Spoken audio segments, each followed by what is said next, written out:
இன்று மத்திய அரசு என்ன தாக்குதலை நடத்துகிறது? 139 கோடி 139 ஆண்டுகள் மூத்த காங்கிரஸ் கட்சியுடைய வங்கி கணக்கை முடக்குகிறார். அரசியல் கட்சிக்கு வருமான வரியே கிடையாது.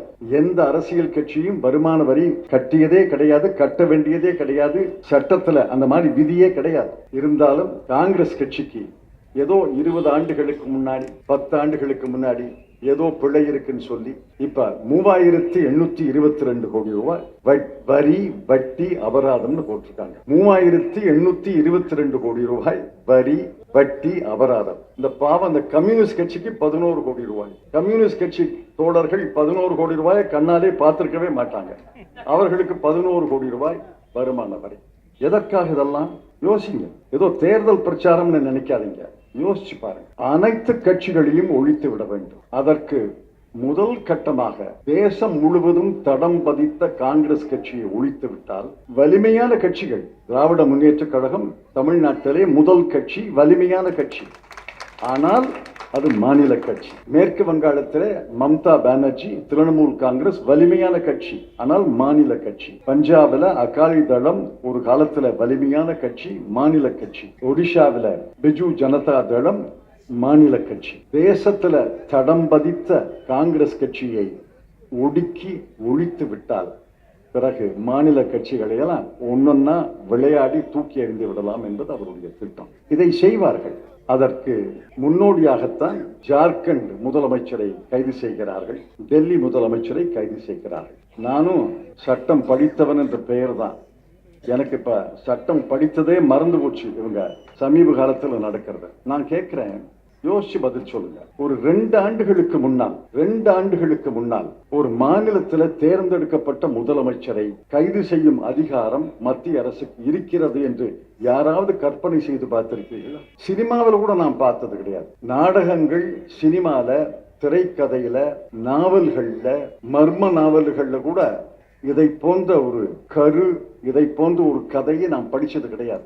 என்னை விட தமிழ் நூல்களை, ஆங்கில நூல்களை படித்தவர் ஆங்கில பேராசிரியர், தமிழ் வித்தகர் தமிழச்சி தங்கபாண்டியன் அவர்கள். அவர் படிச்சிருக்காரா கலைஞர்? எந்த நாவல்லையும் நான் பார்த்தது கிடையாது. ஒரு முதலமைச்சரை மத்திய அரசு கைது செய்ய முடியுமா? யோசிச்சு பாருங்க. நீங்க ஒரு முதலமைச்சரை தேர்ந்தெடுக்கிறீங்கன்னா எப்படி தேர்ந்தெடுக்கிறீங்க? தேர்தல் நடைபெறுகிறது. ஒரு அரசியல் கட்சி ஒரு சின்னத்துல நிக்குது. பெருவாரியான வாக்காளர்கள் அவர்களுக்கு வாக்களிக்கிறார்கள். பெரும்பான்மை சட்டமன்ற உறுப்பினர்கள் வருகிறார்கள். மாசு, வேலு போன்ற பெருவாரியான சட்டமன்ற உறுப்பினர்கள் வருகிறார்கள். சட்டமன்ற உறுப்பினர்கள் கூடி ஒரு தலைவரை தேர்ந்தெடுக்கிறார்கள். அந்த தலைவர் ஆளுநரை பார்த்து, நான் தலைவராக தேர்ந்தெடுக்கப்பட்டிருக்கிறேன், எனக்கு பெரும்பான்மை இருக்கிறது, எனக்கு முதலமைச்சர் பதவி பிரமாணம் செய்யுங்கள் என்கிறாரு. அவருக்கு முதலமைச்சர் பதவி பிரமாணம் செய்யப்படுகிறது. சட்டசபைக்குள்ள நுழையிறாரு. சட்டசபையிலே முதல் உரையை ஆற்றுகிறார். தமிழ்நாட்டு மக்களுக்கு அல்லது மேற்கு வங்காள மக்களுக்கு அல்லது கேரள மக்களுக்கு, எந்த மாநிலமாக இருக்கட்டும், நான் இந்த திட்டங்களை எல்லாம் நிறைவேற்ற போகிறேன் என்று சொல்கிறார். வெளியில வர்றார். சட்டசபையிலிருந்து வெளியில வந்து அந்த கார்ல ஏறும்போது மத்திய அரசு அவரை கைது செய்யலாமா? செய்ய முடியுமா? செய்ய முடியும் என்று யாராவது கற்பனை செய்து பார்த்திருக்கிறீர்களா? கேஜ்ரிவால் அவர்கள் 3 ஆண்டுகள் கழித்து தானே கைது செய்யப்பட்டார் என்று கேட்கலாம். 3 ஆண்டுகளுக்கு பிறகு கைது செய்ய முடியும் என்றால் 3 மாதத்திலையும் கைது செய்யலாம் இல்ல? 3 மாதத்திலையும் கைது செய்ய முடியும் என்றால் 3 வாரத்துல கைது செய்யலாம் இல்ல? 3 வாரத்துல கைது செய்யலாம் என்றால் 3 நாட்களிலேயும் கைது செய்யலாம் இல்ல? ஏன் 3 மணி நேரங்களிலே கைது செய்யலாம் இல்ல? அப்ப எதற்காக தேர்தல்? எதற்காக ஜனநாயகம்? எந்தெந்த ஜனநாயக திருவிழா? இந்தியா எங்கே போய்கொண்டிருக்கிறது தெரியுமா? பல நாடுகள் பாதையிலே இந்தியா அழிவு பாதையிலே போய்கொண்டிருக்கிறது. அண்மையிலே ரஷ்யாவிலே ஒரு தேர்தல் நடந்தது. இருக்கிற ஜனாதிபதி அவர் மீண்டும் தேர்தலில் இருக்கிறார். எதிர்கட்சி தலைவர்கள் எல்லாம் சேர்ந்து நவல்னி என்ற ஒரு தலைவரை அங்கே உருவாக்குகிறார்கள். அந்த நவல்னியை சிறையில போடுறாங்க. சிறையில போட்டுட்டு சைபீரியா சிறைக்கு அனுப்புறாங்க. சைபீரியா சிறை என்பது அந்தமான் சிறை. அந்த காலத்துல அந்தமான் சிறை காலாப்பாணி மாதிரி அந்த சைபீரியா சிறைக்கு அனுப்புறாங்க. ஒரு மாதத்துக்கு முன்னாடி ஒரு செய்தி வருகிறது. ரஷ்யாவே அதிகாரபூர்வமாக அறிவிக்கிறது, சிறை வளாகத்திலே நடைப்பயிற்சி செய்து கொண்டிருந்த நவால்னி தொப்பென்று விழுந்து இறந்து போனார். அவருக்கு வயசு 47 48 தான். அவர் உடலை மனைவிக்கு ஒப்படைக்கிறதுக்கு 8 நாட்கள் ஆகிவிட்டார். அப்புறம் தேர்தல் நடக்குது. ஆளும் கட்சியுடைய வேட்பாளர் அறிவிக்கிறார், தேர்தல் கமிஷன் அறிவிக்கிறது, 86% வாக்குகளிலே இந்த வேட்பாளர் வெற்றி பெறுகிறார். எதிர்கட்சி தலைவர்கள் யாரும் தேர்தலில் நிற்க முடியாது, எல்லாரும் சிறையில் இருக்கிறார்கள். அந்த தலைவர் இறந்து போய்விட்டார். ஒரு தேர்தல் நடக்கிறது, 86% வாக்குகள்ல ஒருத்தர் வெற்றி பெறுகிறார். இப்ப வெனிசுவேலால ஒரு தேர்தல் நடக்க போகுது. ஜூலை மாதம் 28ஆம் தேதியில இன்றைய ஜனாதிபதி மதுரோ தேர்தலில் நிற்கிறார். எதிர்கட்சி தலைவர்கள் எல்லாம் மச்சாடோன்னு ஒருவரை வேட்பாளராக நிறுத்துகிறார்கள். அந்த நாட்டு தேர்தல் கமிஷன் அறிவிக்கிறது, மச்சாடோவுக்கு தேர்தலில் நிற்பதற்கு தகுதி கிடையாது. இப்ப வாக்குச்சீட்டுல ஒரே பேர் தான், எதிர்கட்சியே கிடையாது, எதிர்கட்சி வேட்பாளரே கிடையாது. அவர் அறிவிக்க போறாரு, ரஷ்யாவில் 86% வெற்றி பெற்றாரா, நான் 96% வெற்றி பெறுகிறேன் அறிவிக்க போறார். அந்த பாதையிலே தான் இந்தியா போய்கொண்டிருக்கிறது. ஒரே நாடு ஒரே தேர்தல் என்பது கண்கட்டி வித்தை. ஒரே நாடு ஒரே தேர்தல் என்பது எங்கே போய் முடியும் தெரியுமா? அண்ணா, ஒரு இளநீனா தண்ணியா வழிக்காமா? தண்ணி இருக்கிறதா வெட்டுங்க. தண்ணி இருக்குமா? இருக்குமா? கேரண்டியா இருக்குமா? அட இருக்குமா? इस देश को ये मेरा गारंटी. அங்க விட்டுருங்க, இங்க கேளுங்க. கேரண்டி வாரண்டிகளை இனியே நம்ப போறீங்களா? சிந்தித்து வாக்களியுங்க. இந்தியாவை காக்க ஸ்டாலின் அழைக்கிறேன். நாடாளுமன்ற தேர்தல் வந்திருக்கிறது. 5 ஆண்டுகளுக்கு ஒரு முறை வருகின்ற தேர்தல் தானே வந்திருக்கிறது என்று நீங்கள் நினைக்கலாம். நீங்கள் நினைப்பதிலே பெருமளவு உண்மை இருக்கிறது. 5 ஆண்டுகளுக்கு முன்னால் தேர்தல் வந்தது. தமிழ்நாட்டிலே திராவிட முன்னேற்ற கழகத்தின் தலைமையிலே இருந்த மதச்சார்பற்ற முற்போக்கு கூட்டணி மிகப்பெரிய வெற்றியை பெற்றது. தமிழ்நாட்டிலே புதுச்சேரியிலே 40 இடங்களிலே 39 இடங்களை பெற்றோம். அதை அடுத்து நடந்த சட்டமன்ற தேர்தலிலேயும் முதலமைச்சர் மு.க. ஸ்டாலின் அவர்கள் தலைமையிலே இருந்த நம்முடைய கூட்டணி வெற்றி பெற்றது. அதற்கு அடுத்து நடந்த உள்ளாட்சி தேர்தலிலேயும் மிக பெருவாரியாக உள்ளாட்சி அமைப்புகளிலே 90% இடங்களை நம்முடைய கூட்டணி வெற்றி பெற்றது. 2019 நாடாளுமன்ற தேர்தல், 2021 சட்டமன்ற தேர்தல், அதை தொடர்ந்த உள்ளாட்சி தேர்தல் அனைத்திலேயும் வெற்றி பெற்ற நாம் உங்கள் முகங்களை பார்க்கும் பொழுதே தெரிகிறது, இந்த முறையும் மகத்தான வெற்றியை பெறுவோம்.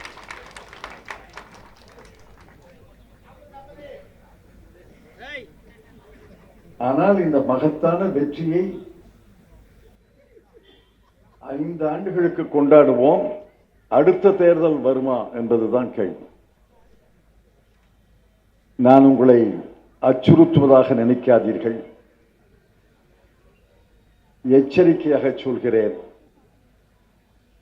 இந்த தேர்தலிலே தமிழ்நாட்டிலே மட்டும் வெற்றி பெற்றால் போதாது, அகில இந்திய அளவிலே டெல்லியிலே மத்திய அரசிலே ஒரு மாற்றம் ஏற்பட்டாலே ஒழிய அடுத்த தேர்தல் நடக்குமா என்பது மிகப்பெரிய கேள்விக்குறியாக இருக்கிறது.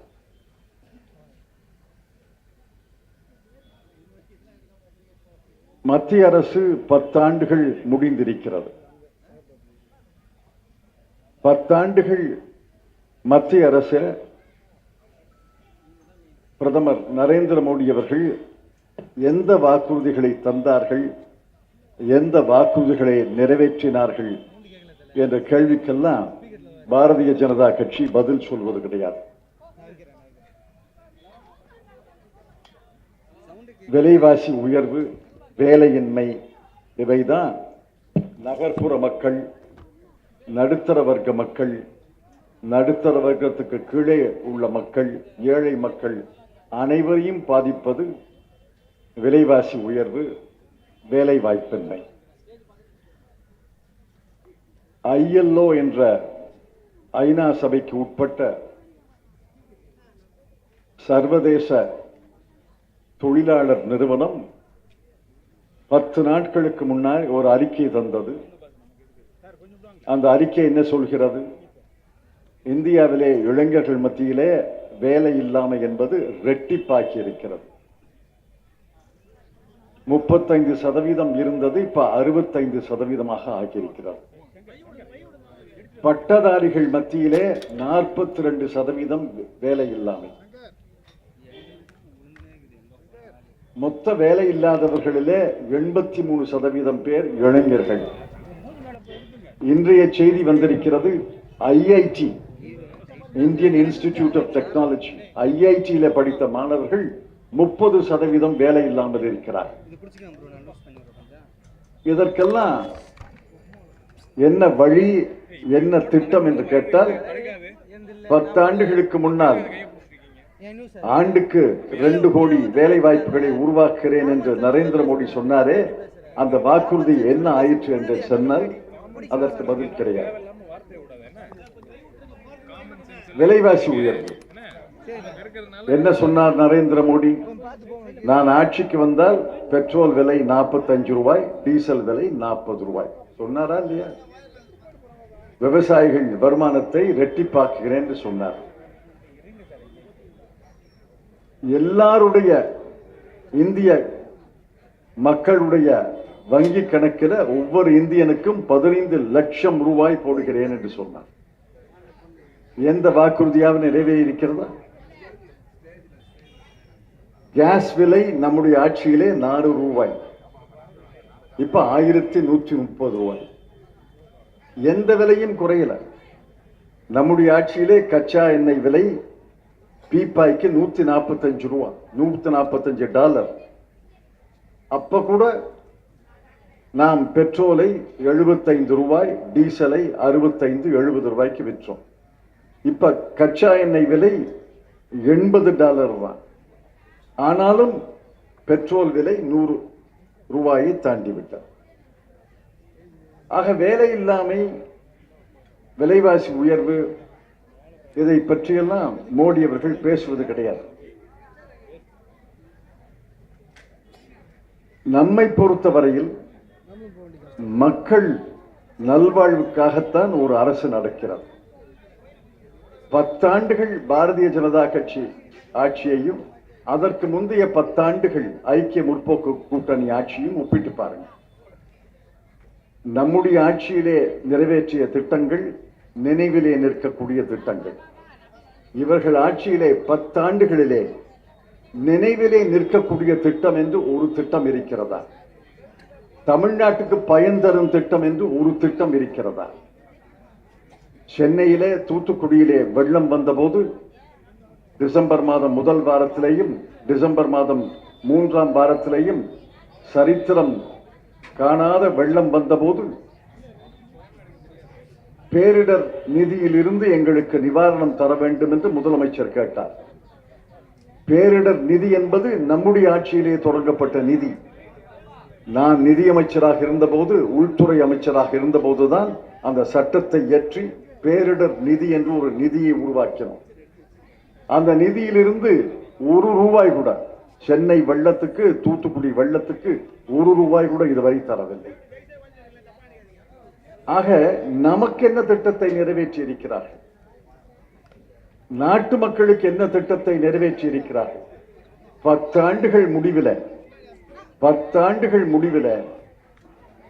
நரேந்திர மோடி அவர்கள் ஆட்சியினுடைய எச்சம், நரேந்திர மோடியுடைய ஆட்சியுடைய முடிவு என்னன்னா, சரித்திரம் காணாத விலைவாசி உயர்வு, எந்த காலத்திலேயும் இல்லாத வேலை இல்லாமை.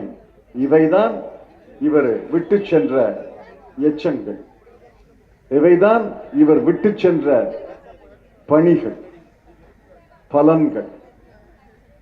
இந்த பலன்களை விட்டுவிட்டு இப்பொழுது எனக்கு மீண்டும் வாய்ப்பளியுங்கள், 3வது முறையாக நான் பிரதமராக வர வேண்டும், நான் 3வது முறையாக பிரதமராக வந்தால் இந்தியா சர்வதேச அளவில் உயர்ந்து விடும். என்ன சர்வதேச அளவில் உயர்ந்துட்டீங்க? 142 கோடி மக்கள் இருக்கிற ஒரு நாட்டில் 4-5% வளர்ச்சி இருந்தாலும் படிப்படியாக நம்முடைய மொத்த உற்பத்தி கூடத்தான் செய்யும்.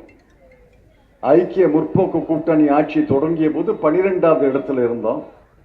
நம்முடைய ஆட்சி முடியும் போது 7வது இடத்துக்கு வந்தோம். இவர்கள் ஆட்சி முடியும் போது 7வதுல இருந்து 5வதுக்கு வந்திருக்காங்க. உலகிலேயே மிகப்பெரிய மக்கள் தொகை உள்ள நாட்டுல 4-5% வளர்ச்சி இருந்தாலும் நம்ம 5வது இடத்துல இருந்து 4வது இடத்துக்கு, 4வது இடத்துல இருந்து 3வது இடத்துக்கு போகத்தான் வேணும். இது அரித்மெட்டிக்கல் இன்னெவிட்டபிலிட்டி, இது தவிர்க்க முடியாத கணக்கு. ஆனால் தனிநபர் வருமானம் தான் உலகத்துல எது செல்வம் மிகுந்த நாடு, எது வறிய நாடு என்பதை தீர்மானிக்கிறது. அந்த வகையிலே நம்ம 120ல இருக்கோம். ஆக இந்த 10 ஆண்டுகள் வீணாகி இருக்கிறோம். நம்முடைய 10 ஆண்டுகளிலே சராசரி வளர்ச்சி 7.5, இவர்கள் 10 ஆண்டுகளிலே சராசரி வளர்ச்சி 5.8. சராசரி வளர்ச்சி குறைவு, வேலை இல்லாமை, எந்த காலத்திலையும் இல்லாத அளவுக்கு வேலை இல்லாமை, விலைவாசி உயர்வு, எதை தொட்டாலும் விஷம் போல கொட்டுகிறது விலைவாசி உயர்வு. இவற்றை 10 ஆண்டுகள் கழித்து இவற்றை நமக்கு தந்துள்ள நரேந்திர மோடி எந்த முகத்தோடு தமிழ்நாட்டுக்கு வந்து வாக்குகள் கேட்கிறார் என்று நான் கேட்கிறேன். நம்முடைய அரசு 3 ஆண்டுகளாக ஒரு அரசு இருக்கிறது. அதற்கு முன்னாடி 10 ஆண்டுகள் அதிமுக அரசு இருந்தது. அதிமுக அரசுல 10 ஆண்டுகள் மாறி மாறி முதலமைச்சர்கள் வந்தாங்க. 3 பேர் முதலமைச்சராக இருந்தாங்க. 3 பேர் முதலமைச்சராக இருந்து முத்தான திட்டங்கள், முத்திரை திட்டங்கள் என்று ஒரு திட்டத்தை யாராவது சொல்ல முடியுமா? நான் கடந்த 10 நாட்களாக பேசி வருகிறேன். அதிமுக நண்பர்களும் ஓரத்துல தூரத்துல இருப்பாங்க.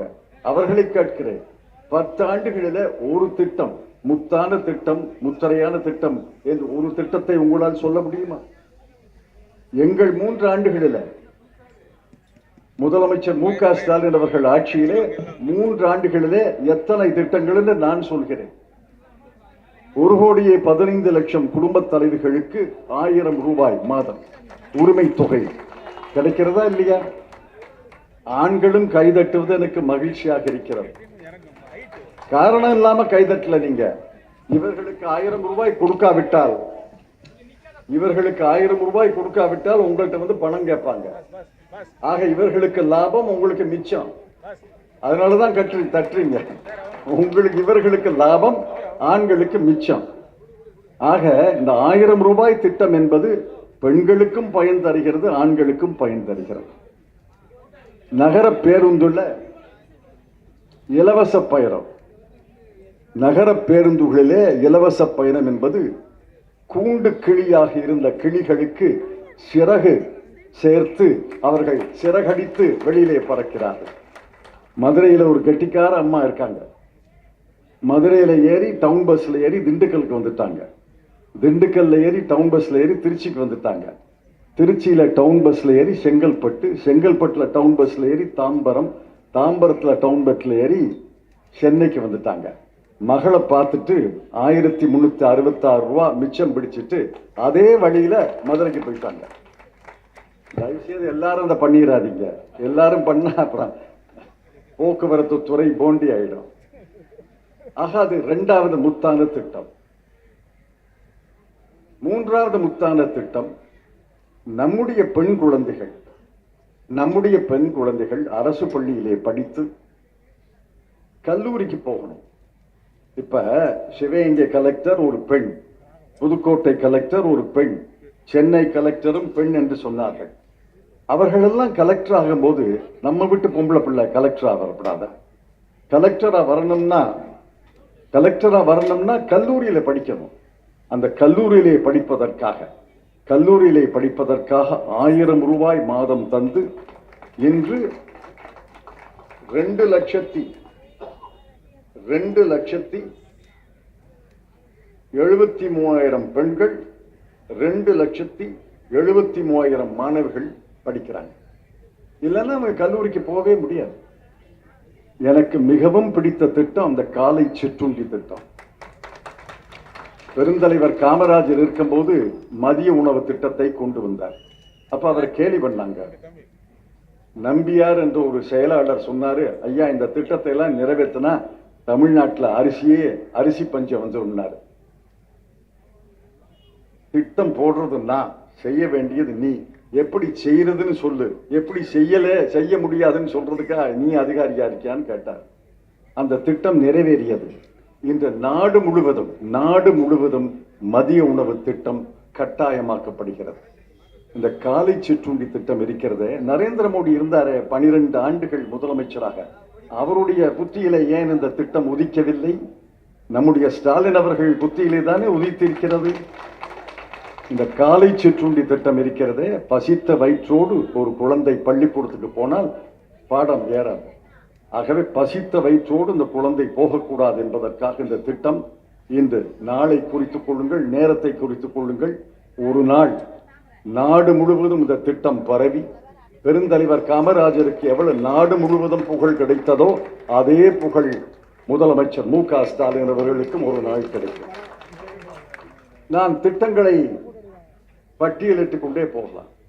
ஆக அவர்கள் பாரதிய ஜனதா கட்சியின் 10 ஆண்டுகள், நம்முடைய முந்தைய 10 ஆண்டுகள், அதிமுகவுடைய 10 ஆண்டுகள், நம்முடைய 3 ஆண்டுகள். ஒப்பிட்டு பார்த்து வாக்களியுங்கள்.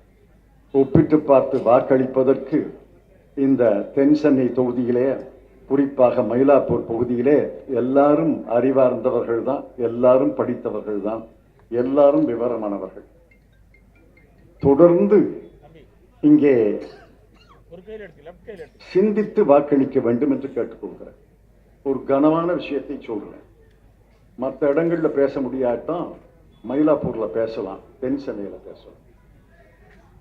ஆரம்பத்திலேயே நான் சொன்னேன், ஜனநாயகத்தை காப்பாற்றுவதற்கு இதுதான் கடைசி வாய்ப்பாக இருக்கும் என்று நான் சொன்னேன். நான் அதை உளமாற நம்புகிறேன். காரணம், இன்று மத்திய அரசு என்ன தாக்குதலை நடத்துகிறது? 139 கோடி, 139 ஆண்டுகள் மூத்த காங்கிரஸ் கட்சியுடைய வங்கி கணக்கை முடக்குகிறார். அரசியல் கட்சிக்கு வருமான வரியே கிடையாது. எந்த அரசியல் கட்சியும் வருமான வரி கட்டியதே கிடையாது, கட்ட வேண்டியதே கிடையாது. சட்டத்தில் அந்த மாதிரி விதியே கிடையாது.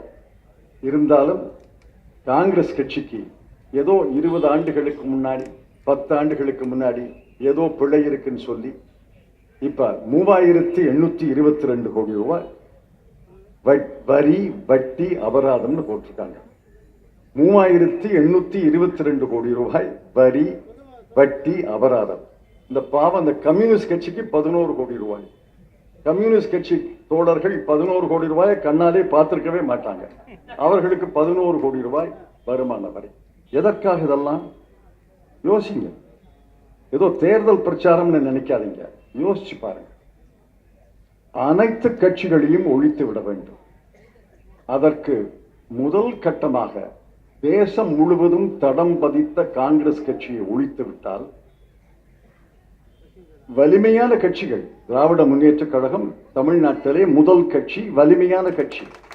ஆனால் அது மாநில கட்சி. மேற்கு வங்காளத்தில் மம்தா பானர்ஜி, திரிணாமுல் காங்கிரஸ் வலிமையான கட்சி, ஆனால் மாநில கட்சி. பஞ்சாபில் அகாலி தளம் ஒரு காலத்தில் வலிமையான கட்சி, மாநில கட்சி. ஒடிஷாவில் பிஜு ஜனதா தளம் மாநில கட்சி. தேசத்துல தடம் பதித்த காங்கிரஸ் கட்சியை ஒடுக்கி ஒழித்து விட்டால் பிறகு மாநில கட்சிகளை எல்லாம் ஒன்னொன்னா விளையாடி தூக்கி எறிந்து விடலாம் என்பது அவருடைய திட்டம். இதை செய்வார்கள்.